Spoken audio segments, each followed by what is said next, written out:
none of my Japanese friends know happened, and it's one of the most spectacular visuals you've ever seen in Japanese history. I didn't know about this till you told me about it. Right? Yeah. No one knows about this. Yeah. And when you watch it, you're like, how does not everyone know about this? Mm-hmm.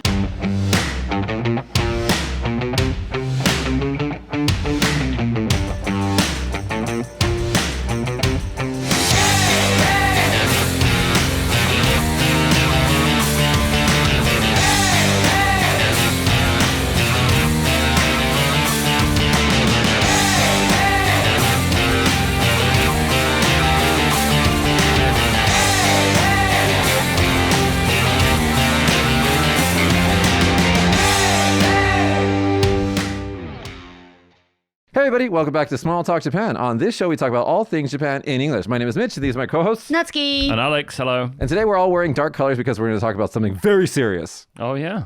Actually, we didn't coordinate colors, but we are going to talk about something serious. Because we've been talking about boobies a lot recently that I felt like we should talk about something serious. Boobies are serious, I think.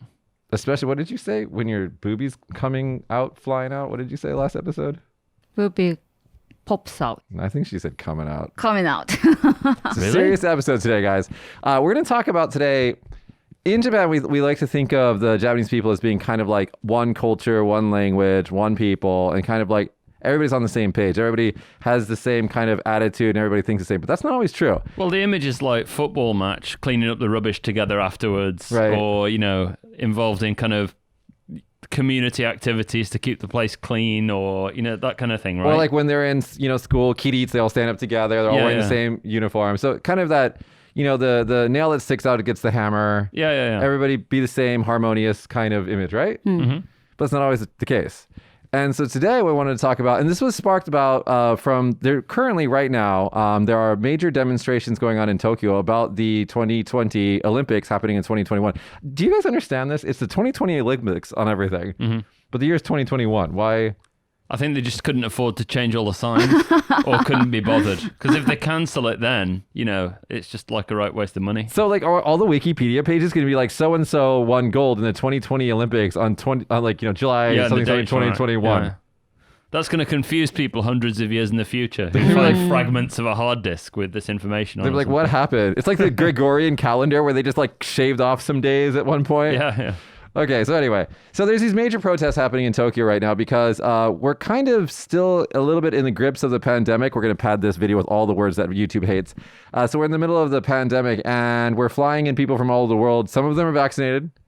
Some of them are not vaccinated. And if you're watching this on YouTube, you can see that we're all masked because me and Alex are partially vaccinated. One shot, whatever that means. And Natsuki is going to later. Yeah, later. And, it's like kind of not the greatest time to hold the Olympics, to be honest. Yeah. And so there's some real concerns about the safety of the workers and the people. And just today, when we're filming this episode, just recently, there was a first positive test of a COVID case in the Olympic Village. And so it's supposed to be like a safe zone, like a bubble where everybody's tested on their way in so that there's no, COVID there, whatever.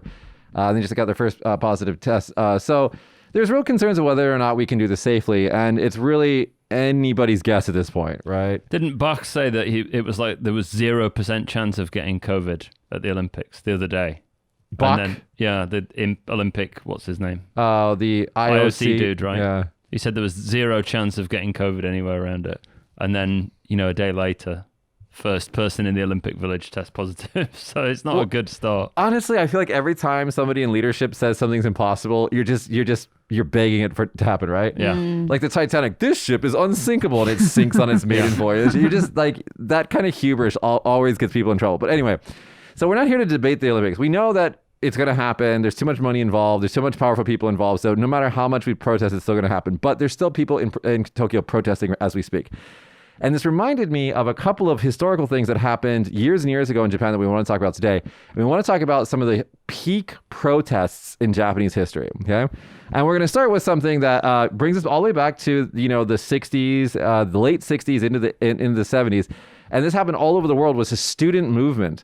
We saw this in China with student protests, and I don't want to get into that, but that ended in a very bloody way. American universities, there was some violence, but for the most part, it was like hippies and that kind of culture. in Japan, they also had those kind of like student protests. And it was called, can you read it? 全教徒。 No, like the whole, 全学教頭会議。 which means the All Campus Joint Struggles Committee. You guys can Google this. And that is shortened to the Zen Kyoto. And it was a movement of students who occupied universities during the late 60s and early 70s. And they had lots of demands. And today we want to talk a little bit about that. We're also going to talk about an assassination of a politician in the 60s. And then also something that I don't think many people know about, the war for Narita Airport. This is your favorite topic, isn't it? I know you love this. Dude, we're going to put some video footage into this YouTube video. So if you guys are listening to this podcast, check us out on YouTube for this one, because this is going to have some crazy footage in it. It is insane. It's nuts. Yeah. But we have to work our way there. So let's start with the student movement. Let me ask you, Natsuki, living in Japan, I mean, this is before you were born, but living in Japan, what do you know about this? I have seen some videos and picture about, students are fighting, and the most famous Japanese college tower is burned down because of this movement. But that's it. I didn't even think about why they are fighting about. What they want. Yeah, what they want. So this is a good timing to know what happened. Alex, you love history and you study all things Japan. I mean, like how much of this did you know? I didn't know a lot about this. I mean, talking to older people, like, my wife's parents, or, older people that I know just from work or whatever, they've mentioned it to me before, but it's hard to kind of grasp the scale of it and what it was like. So I imagined originally it was kind of like the hippie movement in the US. Yeah. But it turns out it was much more violent than that, and much more kind of, I don't know, socialist, I guess, in the kind of way that they were thinking about things. But I don't know a lot about it. I know it caused a lot of problems in Japan at the time, and it still now has an effect on people. But so I think I think you've hit it on the head. I think one of the big differences between the hippie movement and this Zen Kyoto is that the hippie movement is almost seen like through the lens of history as being this wonderful, beautiful, colorful expression of love and joy, and it's always pictured in movies as being like a great time, right? I mean, it's Woodstock, right? It's like have fun with your long hair and your bell bottoms, stuff like that. The Zen Kyoto movement was a little bit more radical, right? And part of this was that the desires of the two groups are different. I think the hippies just wanted peace and love, and they were challenging authority, they're challenging establishment, but they're doing it in more of a non-violent resistance way. And that was probably fueled a lot by their, marijuana use and stuff like that. The students in Japan had different goals. Like, for one, they were anti-communist party, especially the Japanese Communist Party. They were leftists, but non like sectarian radicals, whatever that means. And they were kind of nihilists, which means that they didn't believe in like anything really. There's like it all is all bullshit. Screw it all. But their number one goal is that they really, really didn't like authority, and they saw universities as being like the symbol of authority, and this machine that continues the status quo. That they were really opposed to that idea. So a lot of their protests focused on universities. Natsuki, do you know some of like the famous universities that they occupied? Todai is one. So Tokyo University. Yeah, Waseda, and then also Nihon University. Nihon universities. Mm-hmm. Right. So one of these instances that I want to point out is that there was this it was called the 200-meter demonstration held in the Nihon University. So they completely occupied this campus. They just like walked in. They're like, we're taking this over. It's like, it's ours now. They like painted signs. They just like took it over, just like made it into their zone. Eventually, what Nihon University did is they moved their university to like a temporary school complex that was in a bunch of fields with built like just 10 buildings in a bunch of fields. And they had like barbed wire going around these buildings. And then they had people checking IDs coming in and out. So they dubbed this place the Nihon Auschwitz. Really? Was the name of it. Wow. Can you imagine being a university student and not being part of this demonstration and like walking into this like complex of like barbed wire like buildings out in a field? Wow. In the 60s? Yeah, that's crazy, man. Right? I mean, like World War II, Holocaust imagery, very fresh in the mind still. Yeah.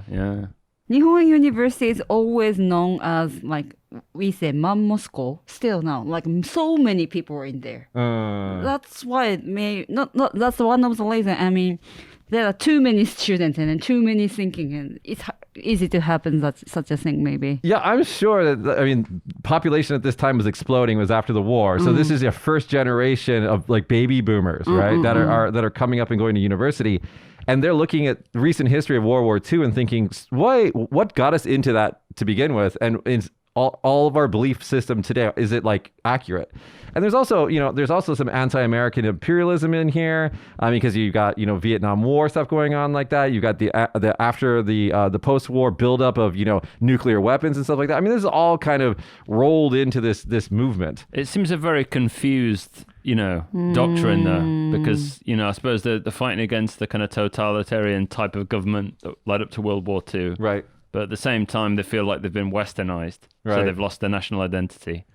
And then, what hierarchical structure in society exists before that is the Edo period, and 4 levels of people. Can you talk about that? Actually, I don't think a lot of people know what you're talking about. So during the Edo period, there were the 4 classes. What is it? Shinoko.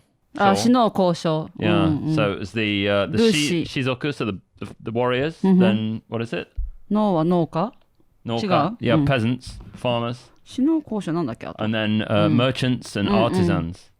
So artisans and merchants at the bottom. So these 4 classes of people existed and you were born into them, and that was your life, basically. Yeah. Kind of a caste system. It's a caste system, basically. Yeah. There was a little bit of movement between them, but not a lot. Yeah. And making money was seen as something that was the kind of lowest rank of the tier system or whatever. But, that's several hundred years of that, followed by basically a government in the Taisho period, Meiji period, that was kind of free, like anarchism and thought like that started to come into Japan. Lots of different schools of Marxism and stuff appeared as well. And then they went kind of crazy right-wing for the Second World War. Right. From probably mid to late 1920s up until the end of the war. And then there's a pushback against that, right? But to what? That's the question. It's not just a pushback against that. You've got a foreign nation, the United States, come in and install the GHQ. Yeah. Basically a foreign government with a constitution written in English, right? And they're like, this is your new country now. And then those people accept that situation, well, most of them, and then have children. And then those children look back at the entire mess of history and they're just going, what the fuck? But the right-wingers as well want the same thing, really. They don't want America sat on top of the Japanese government. Right. So the right-wingers and these kids surely want the same thing, you would think. But totally not, Well, the kids don't want American imperialism to happen, but they also don't like the right wing, right? It's I read up on this before today's show, and I was just like, what the fuck do you guys want? Yeah. And that seems to be their undermining problem, is that they don't know what they want. So there's infighting. And what ended up happening was in 1969, this seems to be the kind of like the fade out of it. Around 1969, the Japanese government started getting really sick of this. And they broke up there was this occupation that happened in the university, protest that happened in the university in Tokyo, and then they occupied the Yasuda auditorium, and then suddenly in January of 1969, the Japanese government sent in 8,500 riot police. Right. That's like a small town. Yeah. They're just like, go in and get them out, and then that seems to be like knock it out. Right. Like, we're done. Yeah, we're done. This is it. But I remember talking to people that are this generation, or a little bit older, I should say, about these kids, and they're like, we'd watch it on TV and we just feel embarrassed. Yeah, and I heard that before. Which I don't know. Yeah, which I don't know if I understand that thinking, because I don't think, I see like Occupy Wall Street, right, from 10 years ago or whatever. They're about 70s now, right? So they're still in the, probably those students are in the public. Still working. Not retired. Maybe. But they've probably forgotten their radical ways, right? Right. Hippies became guppies. Yuppies. Guppy's an animal. Guppy's a fish. They became yuppies, so they gave up on that. And the hippies became the most right-leaning, most conservative people, it seems. Well, everybody kind of ventures right as they get older. That's because you get richer and you get more greedy, right? Yeah. But hippies especially, because they did all that bad stuff when they were young. So when they had kids, they're like, oh, no, you're going to stay right here at home. Yeah. But yeah, so this is where this kind of started, right? I mean, I've never really talked to anybody who was involved in this. I'd like to speak to someone directly who was there, who was actually, rioting or whatever. They're hiding, maybe. Yeah, they're probably politicians and stuff. Yeah, politicians. That's what I wanted to say. Yeah, I want to sit down and ask these people what they wanted. They have so much anger inside them. Yeah. So here it's like it says here like the Zen Kyoto changed the deal with it. They didn't like the change of philosophy of universities as a whole. There was like the universities were becoming more Western. They were talking about like university autonomy. Like they basically were just attacking the structure of the university, which is understandable because universities are kind of we know they're racist in America, right? We know that they are kind of like a kingmaker, right? People who get into Harvard, for example, continue on to have a fruitful life. If you get into community college, it's like forever set kind of your future. But And something happened after this. Something changed. Well, I can't really tell you that because it seemed to just go away. Like maybe guys, we're not necessarily the exact like professionals on experts on this, but like I don't know anything that came out of this. I mean, like obviously you've got a generation that saw this, witnessed it, and then probably became like shunned to this kind of like demonstrations. Because I don't see much in terms of demonstrations in Japan in general. That's true. There was some anti-nuclear demonstrations after the Fukushima disaster. There were, yeah. There was some before that as well to build the nuclear power plant here in Kagoshima as well. Right. I mean, there's stuff like that, but I mean, there's nothing like in the 60s that we saw, like we'll show later in the show, but... I mean, the kids now, I mean, I've taught at university quite a lot and, they just don't seem to have it in them to be able to be able to do this. Natsuki was saying that pre-show, she was like, these kids have so much energy. I can't see any university students doing any of this now. Yeah, they're just too complacent. Yeah, but maybe these students moved Japan good way, I guess, because in that generation, I mean, in that time, Japan's economy is going up and up, right? Right, but then at the same time, this is just one group of people, right? I don't even know how much of a percentage of the general population this is. There might just been lots of capitalists over here just like ignoring them. Right. And some of them might have, arrested to the jail. Yeah, been arrested. They probably did, right? Because a lot of the things that they were doing were illegal, right? Speaking of illegal, let's go to our second story that we want to talk about. This happened a little bit before the student protest movement. It might have actually helped spark it a little bit. A 17-year-old actually changed politics in Japan in 1960. We're talking about the assassination of Asa Numa Inejiro. And this, guys, I don't know if you have the stomach for it, but if you Google it, you can find the video of it on YouTube. It's actually like, there's a photo of it on Wikipedia. It's like it won some prize because it got the Pulitzer Prize because it captured the exact moment when this happened. What happened was a 17-year-old boy by the name of Yamaguchi Otoya like rushed on stage while Asa Numa was having a speech. It was an NHK event. They were taping it. And what's the right word for this? Is it shoto or? Shoto, wakizashi is fine as well. Wakizashi? Yeah. So samurai basically have two swords. If you read Ready Player One, you've heard this, but you've got the long sword, the daito, and the short sword, which is the shoto. And what are they for? Why do you have two swords?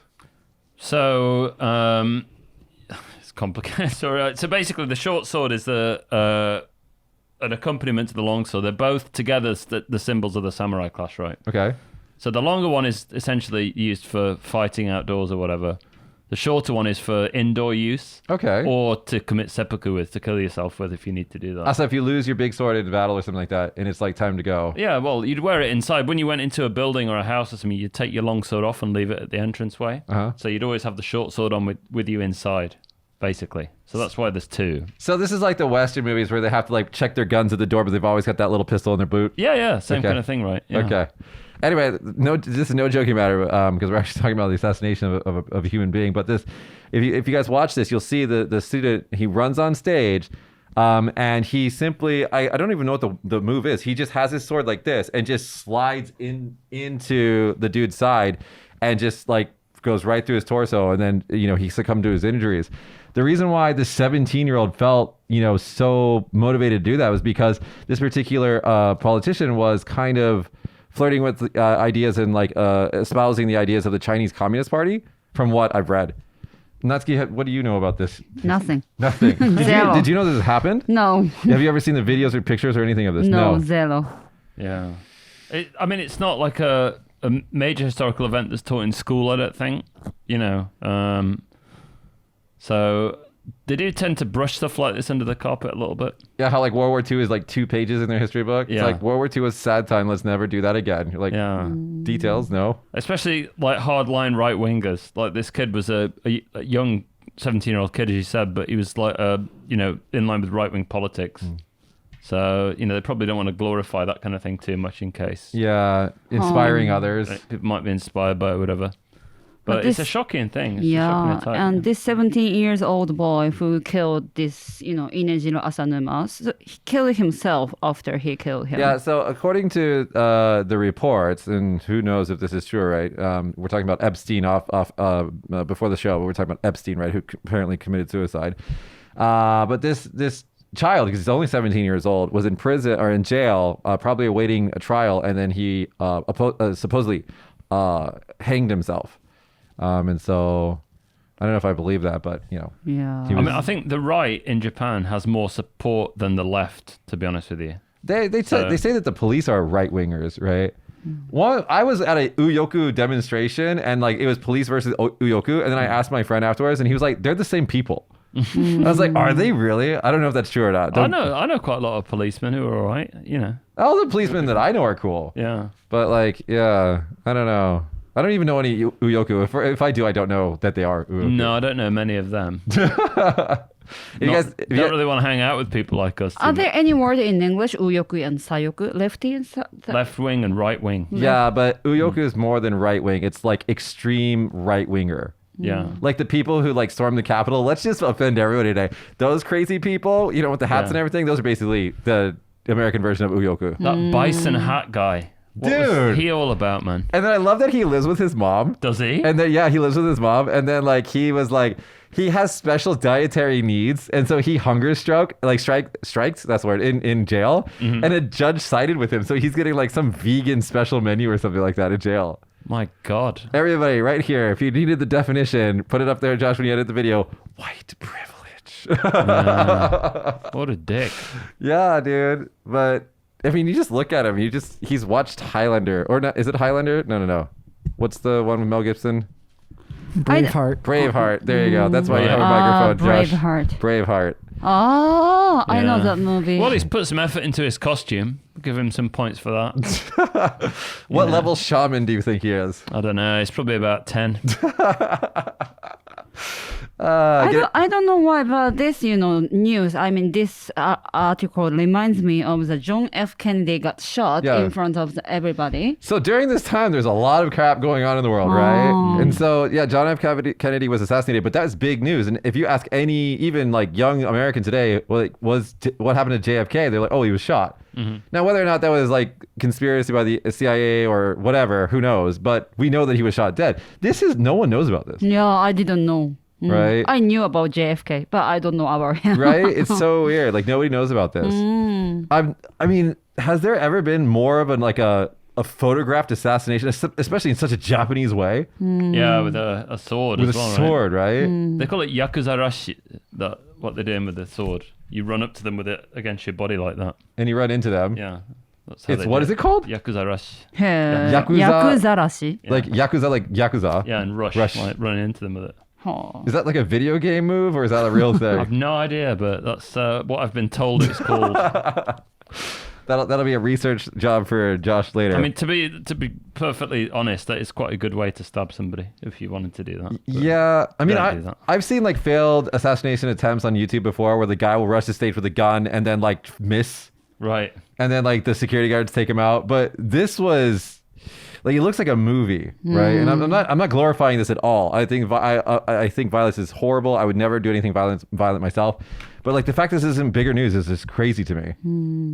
Now, this happened in 1960, okay? In this later on in the 60s, what the meat of today's show is going to be about, which is like the biggest printout that we have.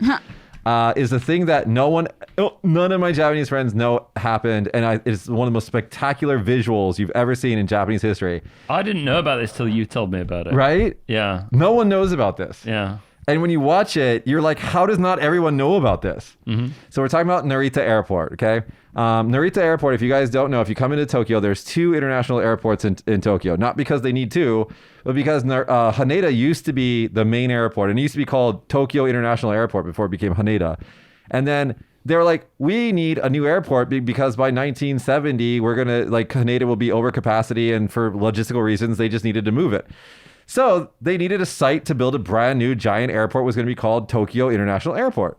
And instead of trying to find a suitable site and like negotiating and everything like that, the board of people who are in charge of this just went here, and the locals will deal with it. Mm-hmm. And as you can see, this is going to cause problems. Okay, so basically, they established a site for Narita Airport, which is supposed to be the biggest airport in Tokyo. It's supposed to be replaced in Haneda. Before construction began on it, actually, I want to talk about the history of this area a little bit. Okay, so the area is called the Sandizuka area. Okay, and the reason why this is such an important area, and actually, Alex, you could probably talk about this a little bit as well, is there used to be, this is the regional history, okay? So this is a northern region of Chiba Prefecture, okay? And it since the Edo period, it was called a konson, which means like old village. And basically, it was a farm area that then became part of the imperial family's farming property. Or so the imperial family basically took it over, okay? And then when that dissolved, all of the farmers left in the area basically had to survive. Right. And a lot of farmers left the area. And then so farmers that stayed there worked their butts off and bought the land of their neighbors and stuff like that.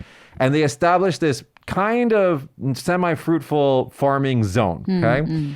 But it had a really, really, like, it was like trial by fire to get to that point. Because they came through generations of farmers being oppressed and all this other stuff. Suddenly, they have nobody taking care of them anymore. They got to take care of themselves. And it's just like, they got to pull themselves up by their own bootstraps. So you can kind of see why these people they want to stay in this land. Then suddenly a foreign government to them, because like this, these people in Tokyo are just like, we decide that the new airport's going to go here. And then they come in with this kind of predatory, like, financial strategy where they go and they find the poorest farmers first and start paying off and buying them out at low prices. And then so they start buying little bits of land, but there are a whole bunch of holdouts. So they use like financial pressure. They use basically mob tactics and stuff like that to pressure these people to sell their land. Well, there's blowback. So suddenly you start seeing organization with the farmers, and they're like, no, we're going to start protesting this. And this is where, actually, Josh, can you throw up some of this video on TV on the screen? So. First of all, when I sent you guys the YouTube link to this, the AP story on this, what was your reaction? Let me get Alex you first, because you. Well, I knew that there was a protest because you'd mentioned it to me before, and then I mentioned it to a few other people, and they were like, "Oh yeah, I've heard of it," but I'd never seen the video. Yeah. So I decided to go and check it out, had a look, and I was expecting something like the student riots, like people all kind of huddled together, pushing against the police, and that's about it. But it's not that. No. It's like crazy. Yeah. It looks like a scene from a Kurosawa Akira movie. Right. It looks like a movie. It looks like a pitched battle with, a castle and some samurai. It's nuts. Right? Yeah. Natsuki, when you first watched this YouTube video, what did you think? Wow. I actually knew about this incident because it was on the textbook when I was in junior high school or high school, I can't remember. But just a tiny, tiny thing. So I never seen the video. Yeah. So just wow. So what ends up happening, okay, is they break ground, they start constructing the airport. So you've got these construction workers who are inside this like airport construction zone. Then all of a sudden you start getting protesters who then like kind of, there's some, I read various accounts, but there's apparently some influence of those students that we're talking about, the student groups before. And so in this video right here, they start teaching the villagers phalanx techniques from like the Roman era and like how to actually wage war. We're not talking about protest. We're talking violent uprising against this airport. And you see clashes between riot police on one side and angry, pissed off villagers on the other side that are arming themselves with sticks and stones and Molotov cocktails. And it's just nuts. Like, it's absolutely nuts. At some point, as Alex alluded to, they built a castle. Like, they built this, like, scaffolding castle that was, I think several, I think maybe 200 meters tall or something like that. It was like some meters tall. I forgot the number.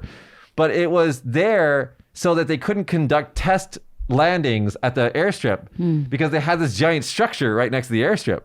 So these people were smart. Right, they knew what they were doing, and I don't think that they were actually trying to kill anybody. I think they were just trying to get the people off their land.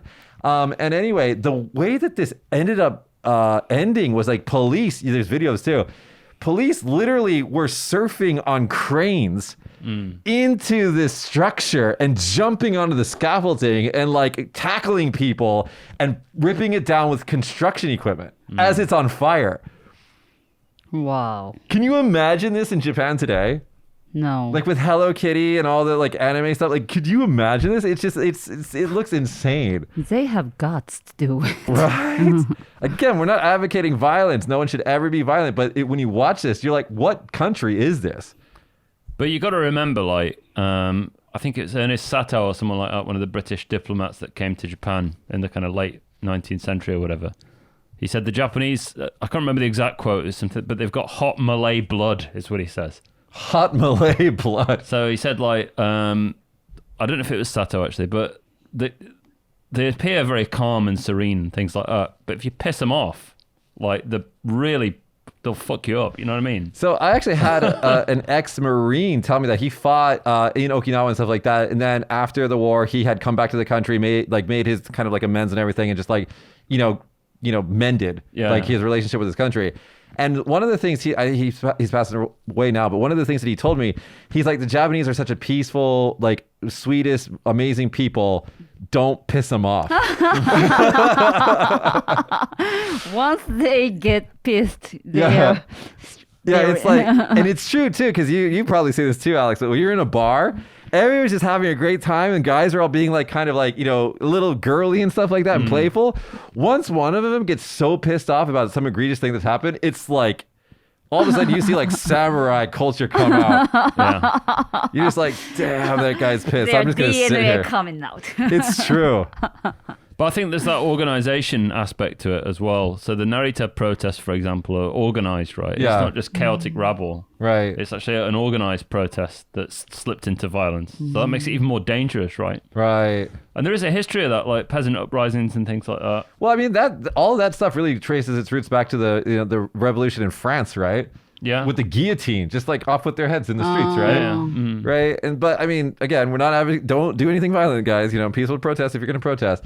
But at that time, the thing that really shocked me about that is what you were just talking about, the organization, the level of teamwork, that village came together as like a fighting unit. And this country is not, it's not foreign to this country. Back in the day, with feudal lords and everything, they used to war inside the country, right? Yeah. And peasants and villagers were taught to fight in a very similar way. Yeah, so there's Ikkoiki, Buddhist sect uprisings, very famous. Can you talk about that? What is that?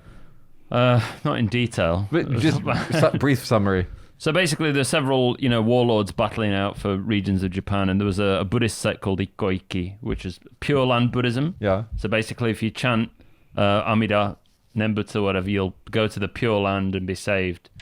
So anybody could kind of join in with it, basically. Yeah. You didn't need to be intelligent to understand it or anything like that. So it became popular with the peasants and lower classes or whatever. And they did several kind of uprisings against, people like Oda Nobunaga and other warlords as well, and caused quite a lot of chaos, actually. Really? So after that, Pure Land Buddhism was punished quite hard all across Japan. Even in Kagoshima as well. Shimazu clan punished the Pure Land sect really badly, banned it basically. Well, I mean, they did the same thing, not Shimazu, but in Japan, they did the same thing to Christianity. Same thing, yeah. Apparently, some sailor, I think it was a Portuguese sailor, told some, important Japanese official that, Christianity is the first step to an invasion. Like, first they send the missionaries, then they send the guns. And then, this is according to legend. And then after that, it's like, we're banning all things Christian. And then there's reports of, like, the authorities making the Japanese Christians at the time stand on a picture of Jesus. And if they wouldn't do that, they would kill them. Things like that. So, yeah. So, I mean, that is part of the history, unfortunately. But man, I don't know. You guys at home are looking at these videos of this Narita Airport. I mean, I'm sure a lot of people who watch this show have been to Narita Airport. It's such a peaceful place. I don't like it personally. I think it's too far away and inconvenient. It is inconvenient. But I hear that the little area in Narita Airport, still people are fighting back. And they're still farmers today. Yeah. Right next to the runway. Oh, right. Didn't you say there's like a sign somewhere? I tried to find evidence of this. Okay, so this is a memory that I've had, and I tried to Google through this, but I couldn't. But it is either somebody told me or I saw this with my own eyes. I don't remember. but there was a farmer's building next to the airport, and on the rooftop it said "fuck Narita" or something like that in English letters. I couldn't find this for the life of me, but I swear to God, this is somewhere in my memory that this happened. So you looked out the window and saw this? I either saw it heard about myself it? or I heard about it and then saw it on the internet or something like that. I don't remember where this is. Sometimes this happens, guys, where I have this piece of information and sometimes I mix it up with something else, but I couldn't find it, so don't quote me on this one, but I think that there was a large rooftop sign. You know, because when you fly into airports, some of the times the businesses put, advertisements on the rooftops because people look at them. And it just said "fuck Narita" on it. So don't quote me on that. But if you guys do find it or find what I'm talking about, please link it to us in the comment section. Man, I always hate going from Narita to Haneda when you've got to change between the two airports, especially if you're coming in from like a long flight. Yeah. Nightmare. Like I'd protest that now. It's an hour-long bus drive, right? It Yeah. sucks. And then, like, the Narita, I'm sorry. I think they should just give up on Narita. Narita's in the most inconvenient place. It's far away. I hate Narita. Haneda's perfect. It's the perfect distance. Yeah, it is. Yeah. You get on the subway. You're there in a minute. You know, they've got a subway. They got 2 subway stations in it. I think it's the perfect size. I like the amenities there. I don't know why I remember this, but they have a Victoria's Secrets. That's cool. International airport. Yeah, and they have a shower. I showered there before. Yeah, they do. They have a shower. It's great. I love Haneda. Narita, fuck you. I agree with that farmer. No, seriously. Like, Narita's a bad airport. What is it? The one in Kansai International Airport. Yeah. That one's good. Kicks. Yeah, Kicks. I like Kicks. It's good. Nice and it's just a straight hallway made on reclaimed land. Have you ever been to Nagoya one? I hear the Sentoleya. Chubu? Chubu is good, but I've never been there. I've been there. It's good. Yeah, I like the airport. I don't like Nagoya. Why? Ooh. If you're from Nagoya, I'm sorry, but your place is super chuta-hampa. Oh my goodness. It's like, okay, so here we go. We're gonna make some enemies. So you got Tokyo, who's chic, right? You got Osaka, who's like the Vegas of Japan. Nagoya's like, I want to be a little bit of both. And you're like, you didn't really do either of them really well. Well, it wants to be Kyoto a little bit too. Okay, so then it's even more. But You got a castle. But Nagoya was the only place that I went to where we tried to go into a nightclub and they said, Japanese people only, get out of here. Oh my Really? goodness. Yeah, it's called W. It's in Nagoya. You can look it up. And it says on their homepage that they won't let you in if you're foreign. Is that right? Yeah. I'm going to try if I go And the there. greatest thing about it, too, is the guy that told me that I'm not allowed to go in was a giant black guy. And I was just like, don't you think that, this is like, you shouldn't work here? Like, this is kind of not cool. And he's just like, it'll say somewhere it's like only Japanese people. Yeah. So, like, I was there with, I talked about him before, my friend from Georgia, and two Japanese people. And they were like, oh, we'll let you guys in, but we won't let the foreign people in. I was like, thanks, let's go to a different club. Wow. Last time I went to a nightclub was in Kyoto. I can't remember the name of it. Kyoto has nightclubs? Yeah, I had one, I think. And I just never wanted to go to a nightclub ever again. Why? Because it can't be bothered. I'm too old, man. Well, that's my feeling as well. Yeah, I'd rather go to a nice bar and chat to people. And then, maybe go to a restaurant or something. I went to a place in Osaka, I think it was Osaka, it's called Bambi or something like that. And I was like, I walked in, everybody's like 20 to 25. And I was just like, can we leave? I was just like, I feel bad. No, I once went to the nightclub in Osaka with Mitch, and then right after we entered the club, he just disappeared. He's having fun by himself. Where did he go? Yeah. To the girls. Don't tell them that. How do we get from assassinations and student riots to nightclubs? Is Well, what I I mean, how many of these people that were in the student group were doing it just to find girls? Actually, none. Because probably none. When you see videos of it, it's just all dudes. There's no hippie love there. It's like, yeah, they missed out, man. But anyway, guys, we've covered a lot of historical stuff on this show. If you guys, especially if you know more about history than we do, if you disagree with anything, we will put a correction in the show if you want us to. Mind you, the Olympics are starting to do things like up the lift in Tokyo, right? Some hotel had a sign saying no foreigners with Japanese people. Yeah. For one of the places the athletes were staying at, or something like that.